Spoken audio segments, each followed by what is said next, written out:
Maintenant que les 4 hommes sont en plein cœur de la forêt amazonienne, eh bien, ça n'est pas aussi facile qu'ils le pensaient parce que Marcus est blessé au pied. Sa peau commence à être à vif, le radeau va s'écraser sur un gros rocher, il est emporté par les courants. L'empreinte, c'est la sienne et qu'il a tourné en rond pendant plusieurs jours. Son état devient vraiment de plus en plus fébrile. À partir de là, Yossi a de plus en plus d'hallucinations. Malheureusement, ils n'ont jamais été retrouvés et personne ne les a jamais revus.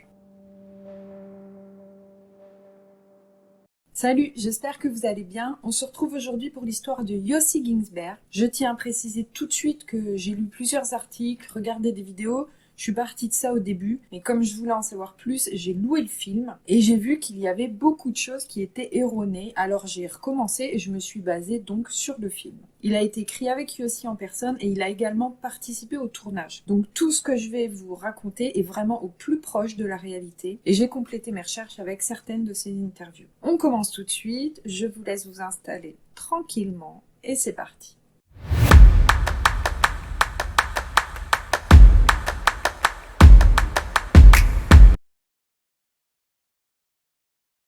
Yosef Ginsberg, dit Yossi, est né le 25 avril 1959 en Israël à Ramat Gan.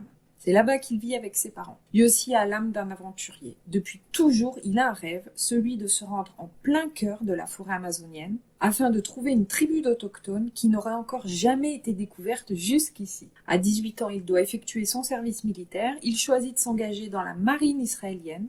Yossi sera en mission durant 3 ans sur la mer Rouge. Durant cette période, il aura l'occasion d'aller dans le désert du Sinaï et de rencontrer les peuples qui vivent là-bas. Et étant très intéressé par tout ça, il découvre aussi leur culture. Au bout des 3 ans, Yossi rentre chez lui et va tout mettre en place pour réaliser son rêve d'enfance.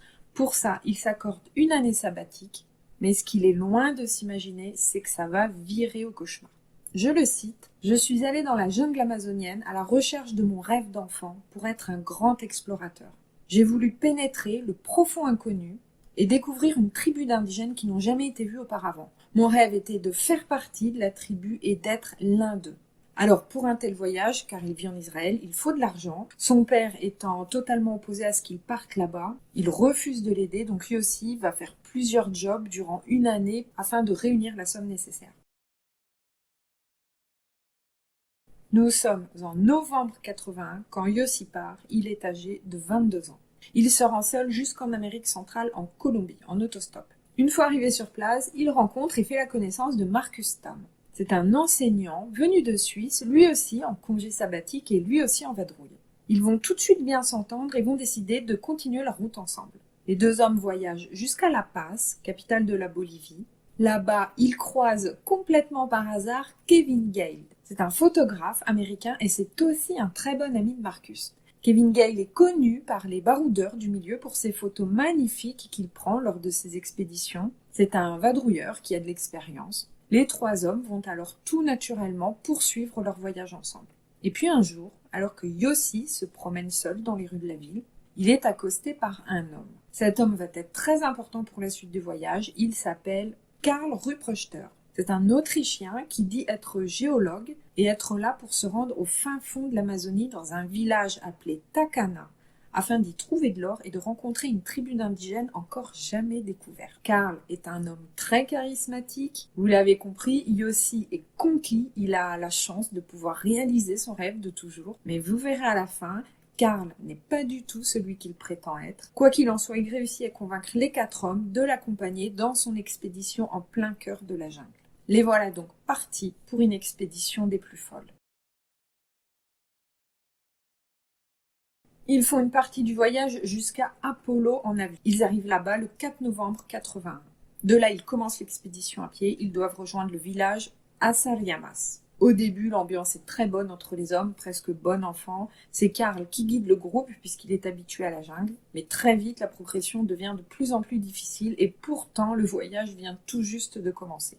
Après 2 jours de marche, ils arrivent enfin au village. Là vit une tribu d'autochtones qui n'avaient pas vu, ou très peu, de personnes blanches. À ce stade, vous le voyez, ils sont quand même déjà bien enfoncés dans la forêt amazonienne. Ils restent sur place une nuit et puis repartent. Yossi est fasciné par Karl, par son expérience et sa vision de la vie. Il le suit presque les yeux fermés, on peut dire. Plus ils s'enfoncent dans la canopée, et plus ils découvrent la jungle, toute la beauté de la nature, mais aussi ses dangers. La destination suivante est un autre village indigène, là que normalement se trouve la fameuse tribu encore jamais découverte. Karl estime qu'il leur faut environ 6 jours de marche à travers la jungle pour s'y rendre. Yossi raconte que l'homme leur avait expliqué avant de partir qu'ils ne devaient pas trop s'alourdir pour marcher. Donc niveau vivres, ils ont emporté peu de réserves, uniquement du sel, du riz et des haricots et en plus donc le matériel nécessaire. Le but était de chasser sur place une fois dans la jungle. Maintenant que les 4 hommes sont en plein cœur de la forêt amazonienne, eh bien ça n'est pas aussi facile qu'ils le pensaient et que Karl l'avait dit. Ils avancent moins vite que prévu, d'une part parce que dans la jungle c'est difficile, mais aussi parce que Marcus est blessé au pied. Sa peau commence à être à vif, c'est très douloureux. Il est de plus en plus affaibli, il se plaint souvent de la douleur, ce qui exaspère un peu Yossi, frustré de ne pas pouvoir avancer plus vite. De là, de légères tensions commencent à apparaître entre eux. Et puis les provisions s'épuisent. Pour survivre, ils vont, âme sensible à tension, ils vont devoir chasser des singes. Chose qui ne sera pas facile pour eux, du moins pas pour les 3 hommes, car lui le faisait apparemment sans état d'âme. Malgré cet environnement très hostile, après 4-5 jours de marche, ils commencent à s'habituer, ils sont de plus en plus à l'aise. À part pour Marcus, ses pieds, c'est de pire en pire. Je vous mets en barre de description une interview où Yossi explique tout ça, alors c'est en anglais mais vous pouvez mettre les sous-titres. Les jours passent, les hommes continuent toujours d'avancer, mais très difficilement. L'ambiance se dégrade et devient de plus en plus tendue entre eux. Ils ne parlent pas beaucoup, ils continuent de s'enfoncer dans l'épaisse jungle, mais maintenant, ça devient trop difficile pour Marcus. Il souffre trop physiquement et il en est à un stade où ça n'est plus possible pour lui de marcher. Alors Karl propose de faire demi-tour et de repartir à Asariamas. Mais Yossi refuse, il veut continuer, c'est son rêve qu'il est à 2 doigts de réaliser. Du moins, c'est ce qu'il croit. Karl propose alors de les laisser seuls sur place et de ramener de l'aide pour Marcus. Et là, c'est Kevin qui refuse catégoriquement de rester là-bas sans guide, ce que l'on peut comprendre. Alors ils finissent par tomber d'accord pour une autre solution, construire un radeau avec des troncs d'arbres, des branches, pour descendre la rivière et rejoindre Curry Playa avant de rentrer pour la passe en Bolivie. Ça permettrait à Marcus donc de ne pas marcher et comme ça, en même temps, ils peuvent prolonger leur expédition sans faire demi-tour et par chance, peut-être qu'en plus, ils croiseront la fameuse tribu d'indigènes dont parle Karl, sans se rendre jusqu'à la destination qui était prévue de base. Dans les articles sur internet, il est expliqué que l'idée du radeau vient de Karl, mais alors dans le film, ça n'est pas du tout ce qui est montré, c'est l'idée de Kevin en fait, qui est un habitué de rafting. C'est un détail très important, je trouve, surtout quand vous verrez comment tout ça se finit. Dans les articles, on dit aussi qu'ils sont retournés à Asariamas et que c'est là-bas qu'ils ont construit le radeau avec l'aide des indigènes. Mais encore là, ça n'est pas ça qui s'est passé. Ils ne sont jamais retournés dans le village. Ils ont construit le radeau sur place, seuls, tous les 4 en pleine jungle. Les 4 hommes sont donc maintenant sur leur radeau de fortune à naviguer sur la rivière Twitchy. Il y a beaucoup de courants, des rochers, ça secoue pas mal. C'est comme une descente en rafting mais à bord d'un simple radeau. La tension est à son maximum, les hommes s'engueulent entre eux. Tout le monde est énervé, sur les nerfs. Après plusieurs heures de navigation chaotique, ils font une pause et installent un camp pour la nuit. Les 3 amis commencent à avoir des doutes sur Karl. Sur le radeau, il était terrorisé et il n'avait pas l'air de s'y connaître autant que ça, autant qu'il le dit. La nuit passe et finalement, le lendemain, à la surprise de tous, Karl leur dit qu'il ne vient pas avec eux sur le radeau. Pour lui, c'est beaucoup trop dangereux. Il l'annonce là, comme ça. Il veut marcher pour atteindre un autre village encore et il estime le trajet cette fois-ci à 3 jours. Alors, Kevin et Yossi décident de continuer l'expédition en radeau. Ils veulent poursuivre. Quant à Marcus, il va rentrer à pied avec Karl car il n'est plus du tout en état de poursuivre. Alors certes, marcher c'est très compliqué pour lui, mais psychologiquement, il n'est plus en état de continuer une expédition comme ça en pleine jungle. Karl explique à Yossi et Kevin que sur la rivière, à un moment, ils vont arriver dans une zone très dangereuse, celle du canyon de San Pedro, où le courant sera encore plus fort, c'est très risqué. Il leur explique sur la carte où ils devront s'arrêter en fait sur la rive et il leur dit que si au pire ils n'arrivent pas à atteindre le rivage avec le radeau, ils devront sauter à l'eau avant d'être happés par les courants du canyon. Les 4 hommes se séparent donc en 2 groupes et sont censés se retrouver à La Paz en Bolivie. Le moment où ils se séparent, on est environ autour du 1er décembre. À cet instant, on a vraiment l'impression que c'est beaucoup plus dangereux pour Yossi et Kevin en fait. Yossi expliquera plus tard que ce fut une décision très difficile pour lui, qu'il avait eu l'impression de trahir Marcus en continuant avec Kevin et en laissant son ami repartir avec Carl. Si vous connaissez cette histoire, vous savez la suite, et sinon, elle ne vous étonnera pas beaucoup. Au début, sur la rivière, tout se passe bien, et puis comme l'a expliqué Carl, les courants vont être de plus en plus forts. Yossi et Kevin s'approchent du canyon, vite, trop vite. Ils font tout pour ramener le radeau sur le rivage, mais en vain. Le radeau va s'écraser sur un gros rocher, et ils se retrouvent là, coincés, dessus en plein milieu de la rivière avec les courants violents. Ils n'ont plus le choix. Kevin se lance à l'eau, il réussit à nager, à traverser les courants pour atteindre la berge. Quant à Yossi, il n'a pas le temps. Il est emporté par les courants. Il va dévaler tout le canyon, comme ça, comme un pantin désarticulé. Il racontera qu'il est resté un long moment sous l'eau, pratiquement à se noyer et à se cogner contre les rochers. Il s'est vu mourir. Par chance, il finit par réussir à s'accrocher à un autre rocher et enfin à atteindre un côté de la rive, là où les courants sont moins forts en contrebas. Yossi se relève, il regarde autour de lui, des falaises. Kevin n'est pas là, il a dévalé quand même sur une longue distance dans l'eau, alors il escalade les falaises, tentait de revenir plus haut au niveau de sa chute, il pense retrouver son ami. Il passera sa première nuit seul, en pleine jungle sous la pluie. Le lendemain matin, très fatigué, il repart en direction de son ami. Il est sûr qu'il va le retrouver, il l'a vu sur la rive, donc il était bien vivant. Mais il n'a rien pour se repérer, pas de carte. On est en pleine jungle, donc vous imaginez. Et à cet instant, c'est le 20e jour depuis leur départ dans la jungle. Yossi continue de chercher Kevin, il marche sans trop savoir où aller. Et puis à un moment, il voit son sac à dos dans la rivière, emporté par les courants. Il n'hésite pas une seule seconde, il saute à l'eau et il réussit à l'attraper. Dedans, une carte. Il continue ensuite à chercher Kevin, à crier son nom pendant 4 jours, mais sans résultat. Yossi réalise maintenant qu'il se retrouve totalement seul, perdu en pleine jungle, avec juste son sac à dos et quelques affaires. Il laisse alors un mot sur place à l'intention de Kevin au cas où, disant qu'il est en vie et qu'il se dirige vers Curry Playa. 5e jour. Yossi n'a toujours rien mangé. Il marche toujours, il s'est éloigné de la rivière et maintenant il s'est enfoncé dans la jungle. En chemin, il repère des fruits sur un arbre. Il grimpe pour les attraper et là, dans le tronc, face à lui, un serpent. Il chute de l'arbre, pris par la peur et surpris, mais Yossi remonte et réussit à tuer le serpent pour pouvoir récupérer les fruits après. Voilà, l'instinct de survie. Les nuits sont une horreur pour lui entre les cris des animaux. D'ailleurs, il verra une nuit un jaguar de très près. C'est l'inconnu total pour Yossi, un environnement très hostile, la peur. Il commence même parfois à avoir des hallucinations. Et puis il a juste une lampe de torche, impossible de faire du feu, tout est beaucoup trop humide. Il est en pleine nuit, seul, dormant là, à la belle étoile. Il ne peut compter que sur lui, alors il marche, il avance encore et encore, il s'interdit de s'arrêter. Il essaye de se repérer sur la carte, même si c'est très difficile. Et puis Yossi est blessé aussi. Sur son front, il a une énorme boule. Alors, je ne vais pas vous détailler ce passage-là parce que c'est assez trash. Et pour ceux qui ont vu ma vidéo sur Julian Kopke, c'est le même délire. Hein. En fait, sous la peau, sous la boule, il y avait un verre. Un ou plusieurs vers. Yossi garde confiance malgré tout, il est sûr qu'il peut réussir à s'en sortir, il chante même parfois pour se motiver. Un jour, il trouve des œufs au sol, tombés d'un nid, ça lui permet de se nourrir. Il trouvera aussi quelques baies et des racines comestibles, un peu, mais bien sûr ça ne sera pas assez. Plus les jours passent et plus il devient faible. Et puis au bout d'un moment, il finit quand même par arriver à Curry Playa. Mais tout est vide et détruit par les inondations, il n'y a personne. Il sait qu'il ne peut pas rester là, ça ne servirait à rien. Alors il repart. Cela fait maintenant 15 jours qu'il erre dans la jungle et 27 depuis leur départ à 4. Le climat est très humide dans la jungle et en plus c'est la saison des pluies. Ses pieds, qui étaient déjà dans un sale état, sont de pire en pire. Maintenant, ils sont en sang et la peau de la plante des pieds se décolle.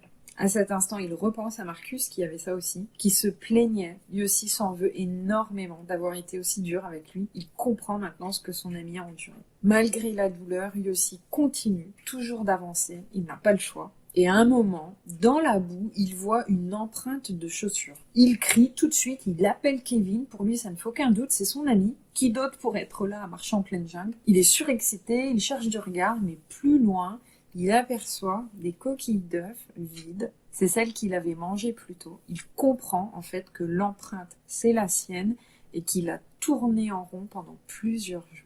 Yossi hurle de rage et de désespoir. Il comprend qu'il a fait une terrible erreur en s'enfonçant dans la jungle, alors il décide de retrouver la rivière. Bien sûr, ça ne se fait pas comme ça, ça fait 2 semaines déjà qu'il marche. La nuit suivante, ça sera une grosse tempête qui s'abat sur la jungle, des vents violents, de très fortes pluies. Yossi réussit à s'abriter tant bien que mal au pied d'un grand arbre, mais très vite, ce sont des trombes d'eau qui arrivent et qui inondent tout autour de lui. Yossi est carrément emporté par les flots. Par chance, une fois de plus, il réussit à s'en sortir et à se hisser sur une sorte de petit monticule de rochers. Il passera la nuit là-dessus. Le lendemain, les averses ont cessé, le ciel s'est éclairci, quand Yossi entend un avion. Il est persuadé que c'est pour lui et que Kevin est dedans. Il se pense sauvé, il en est sûr. Alors il rassemble ses forces, il se lève, il crie, il s'agite dans tous les sens, mais au milieu de la densité de la forêt amazonienne, impossible pour lui d'être vu. D'ailleurs, même lui n'a aperçu l'avion que quelques secondes entre les arbres. Et puis donc l'avion finit par partir. À cet instant, tous ses espoirs s'effondrent et lui aussi, il explique qu'il craque complètement, qu'il s'effondre au sol en pleurant, persuadé qu'il va mourir. Il prie et il demande même à ce qu'on le laisse mourir ici. Yossi abandonne. Et là, une chose assez bizarre se passe. Alors j'ai trouvé 2 versions. Certains articles disent qu'il va commencer à être pris d'hallucinations. Et dans le film, par contre, on nous laisse choisir en quelque sorte. En fait, juste après s'être effondré au sol, il voit une femme assise qui est en train de pleurer. C'est une indigène. Elle est là, seule. Il raconte qu'il s'est occupé d'elle pendant 2 jours, qu'elle a dormi avec lui. Il lui avait confectionné un lit avec des feuilles. Ça lui fait du bien d'avoir une personne avec lui, à qui parler. À un moment, il la touche même pour être sûr qu'il n'est pas en train de rêver. La femme le suit durant son trajet à pied. À ce stade, il boite, il marche de plus en plus difficilement. Ses pieds le font atrocement souffrir. C'est complètement infecté. Ses mains aussi sont très douloureuses et entre l'humidité de la jungle et le fait de n'avoir ni feu ni nourriture, son état devient vraiment de plus en plus fébrile. Et puis, au bout de 2 jours, la femme disparaît aussi subitement qu'elle est apparue. Yossi confie dans une interview qu'il a encore des doutes quant à savoir si c'était réel ou bien si c'était une hallucination. Mais en tout cas, c'est ça qui lui a redonné ce regain d'énergie, de motivation pour continuer à se battre. 19 jours maintenant qu'il erre dans la jungle. Il est très amaigri et il commence à perdre la tête. La jungle est très dangereuse, elle recèle de nombreux pièges comme les marécages et Yossi tombera dans l'un d'entre eux. Il est complètement englué, comme dans les sables mouvants, jusqu'au cou, et il va mettre 6 heures avant de sortir de cette boue où il était complètement coincé. Là aussi, il a pensé que c'était la fin pour lui. À partir de là, Yossi a de plus en plus d'hallucinations auditives notamment. Il entend ses amis, il entend des voix. Il est très très faible, dans un sale état physiquement et psychologiquement aussi. Ça fait 3 semaines qu'il se bat pour rester en vie. Ses pieds sont trop douloureux pour qu'il puisse se tenir debout maintenant, alors il rampe. C'est dingue quand même, parce que même dans l'incapacité de marcher, il ne reste pas sur place, il rampe. Vous imaginez un peu la force, le mental qu'il faut pour faire ça. À un moment, il verra un arbre rempli de fourmis de feu. Il connaît ces fourmis et il sait que leurs piqûres sont très douloureuses. Alors j'ai cherché sur internet et voilà ce qui est dit. Elles sont réputées pour posséder l'un des venins les plus irritants au monde. Et elles peuvent même être mortelles pour les petits animaux comme les oiseaux. Yossi se place sous l'arbre. Il enlève son t-shirt et il secoue le tronc. Et là, ce sont toutes les fourmis qui lui tombent dessus et qui le piquent de partout. La douleur est telle qu'il se remet à marcher tout en ayant des hallucinations visuelles. Et c'est la douleur qui lui permet d'atteindre la berge de la rivière. Alors, je n'ai pas trop compris s'il avait fait ça pour ça. En tout cas, dans une interview, il dit clairement que c'est grâce à la douleur qu'il a pu se relever et continuer à marcher pour rejoindre la rivière. Une énième nuit encore. Il la passe donc près de la rivière quand Yossi voit une tortue. Il saisit une pierre tout de suite, prêt à la tuer pour se nourrir. Il est affamé, mais il raconte que quand son regard a croisé celui de la tortue, qu'il n'a pas pu et qu'il l'a laissé vivre. Il décide maintenant de rester sur place, près de la rivière. Il n'a plus la force d'aller plus loin de toute façon. Le lendemain, il ne peut même plus se lever. Il reste là, allongé. Encore une fois, il entend des voix comme ses hallucinations. Il finit par lever la tête et là, il aperçoit au loin sur la rivière une pirogue à moteur qui est en train de partir. Dessus, un villageois et surtout à côté de l'homme, il reconnaît Kevin. Avec le peu de force qui lui reste, Yossi réussit encore à se lever. Par contre, il n'a pas la force pour crier ou d'appeler. Alors il voit le bateau qui s'éloigne et c'est seulement au dernier moment que Kevin tourne la tête et regarde en arrière. Il voit alors son ami se tenant là, debout sur la rive. Yossi est enfin sauvé. Et c'est clairement grâce à son ami, car les recherches officielles étaient stoppées. C'est Kevin qui a réussi à convaincre un habitant de l'emmener sur son bateau pour continuer les recherches. Yossi apprendra après que lorsqu'il a vu Kevin, en fait, il repartait, car à l'endroit où il a été retrouvé, on ne pouvait pas aller plus loin en bateau. C'était vraiment le dernier lieu des recherches. C'est fou, hein? Si Kevin n'était pas reparti seul à sa recherche, et si Yossi n'avait pas eu la force de se relever à ce moment-là, eh bien, il serait sûrement mort. Et alors, comment a été sauvé Kevin? Eh bien, lui, il a été retrouvé en train de flotter sur une planche en bois dans la rivière. 5 jours après, ce sont des pêcheurs locaux qui l'ont retrouvé. Kevin est ensuite rentré à la base, comme c'était prévu, mais ne voyant qu'aucun de ses 3 amis était là, il signale leur disparition aux autorités et au consulat israélien et autrichien afin qu'ils organisent des recherches. Yossi est resté 3 semaines en tout, seul en pleine jungle. Et l'avion qu'il a vu à un moment dans le ciel, eh bien, c'était effectivement Kevin qui était à bord et qui le cherchait. Mais vu du ciel, avec la densité de la jungle, c'était impossible de le voir. Yossi a ensuite été évacué et transporté dans un hôpital où il restera plusieurs mois pour récupérer. Quant à Marcus et Karl, malheureusement, ils n'ont jamais été retrouvés et personne ne les a jamais revus. Bon, alors, et ce fameux Karl, eh bien, figurez-vous que finalement, ça n'était pas du tout un géologue, mais c'était un criminel recherché par Interpol. Et il avait pour habitude d'organiser de fausses expéditions, comme ça, dans la jungle, en fait, pour voler les touristes. Alors, qu'est-il arrivé aux 2 hommes? On ne le saura jamais. Est-ce qu'ils sont morts tous les 2 dans la jungle ou est-ce que Karl a fait quelque chose à Marcus et puis qu'il s'est enfui ensuite? C'est possible aussi. Après tout ça, Yossi obtiendra des diplômes de philosophie juive, entre autres à l'université de Tel Aviv. Il étudiera aussi beaucoup les religions. Il est retourné après à plusieurs reprises dans la jungle et il dit ne jamais avoir eu peur. Il est retourné aussi voir la tribu qui a sauvé Kevin et il est resté vivre avec eux durant 3 ans, de 1992 à 1995. Il les a aidés à construire et à développer un écolodge. Alors ce sont des habitations écologiques, respectueuses dans l'environnement et qui sont construites pour se fondre et être en harmonie dans la nature. Il s'est pas mal investi dans l'écotourisme. Yossi a également créé des centres de désintoxication aux drogues dans le monde entier. En 99, il quitte Israël pour s'installer en Australie, il y ouvre son propre centre et il crée aussi une association pour venir en aide aux toxicomanes pour les aider dans la dépendance et dans leur réintégration dans la société. Par la suite, il fera encore pas mal de choses, plus dans le domaine du marketing, du business pour résumer grossièrement, et surtout il donne des conférences depuis 2001 où il partage son histoire, où il parle de motivation, de spiritualité, etc.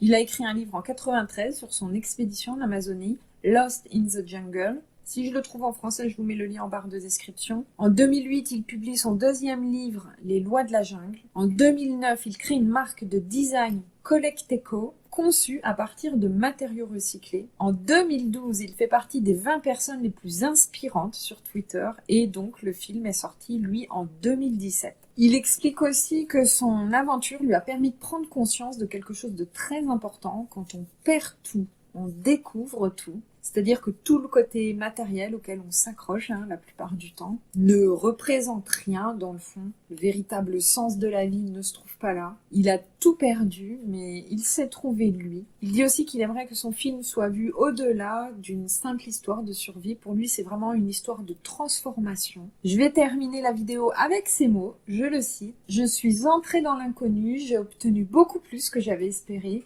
Perdu, seul après avoir perdu mes membres d'expédition. Mon rêve d'enfance a tourné au pire cauchemar imaginable et pourtant, j'ai survécu contre toute attente. Je suis devenu en effet le héros de ma propre histoire d'aventure. L'aventure a profondément marqué ma vie. Quand je suis sortie de la jungle et j'étais un homme changé, c'était mon rite de passage. J'ai touché quelque chose de mystérieux et miraculeux et il n'y avait pas de retour en arrière. » Alors pourquoi j'ai choisi de vous partager cette histoire de survie plutôt connue? C'est parce qu'elle symbolise quelque chose de plus profond qu'un homme qui a survécu dans des conditions extrêmes. Lui aussi a raison, je trouve. Ici encore, c'est un homme ordinaire comme vous et moi et qui s'est retrouvé dans une situation complètement dingue. Peu importe qu'il l'ait un peu ou beaucoup cherché en voulant réaliser son rêve d'enfant. La finalité, c'est qu'il a réussi à trouver les ressources nécessaires pour s'en sortir dans un environnement extrême et dangereux. Alors certains penseront que c'est parce que c'est un ancien militaire, mais je vous renvoie sur la vidéo sur Juliane Kopke.